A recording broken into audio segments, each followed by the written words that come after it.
चाषीଙ୍କ ପାଇଁ प्रधानमंत्री आनिले नुआ योजना। चाषीଙ୍କ ପାଇଁ प्रधानमंत्री धन धान्य कृषि योजना घोषणा। जानतु किए पाइबे लाभ। जानिबा संपूर्ण खबर ता पूर्व वीडियो को लाइक और चैनल को सब्सक्राइब करनथिले एबे ही सब्सक्राइब करी पाखर आसुथिबा घंटी चिन्ह को दबाई दियंतु। शनिवार अर्थमंत्री निर्मला सीतारमण संसद में 2025-26 बजेट उपस्थापन करिसेंती। एही समय रे से चाषी को पाई एक नूतन योजना घोषणा करिसेंती। एही योजनार नाम हेउची प्रधानमंत्री धन धान्य कृषि योजना। एही योजनारो चाषी माने लाभ पाई पारिबे।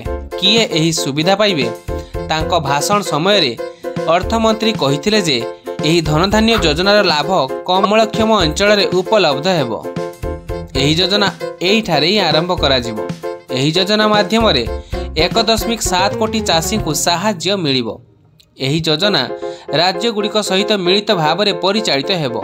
चाषी पई धन धान्य योजना कौन जानतु। योजनार योग्यता लाभ समस्त विवरणी योजना अधीन 100टी जिला को सामिल करा जिवो एवं एगुड़िक एपरी जिला हेबो जेउठारे उत्पादन कम हेबो।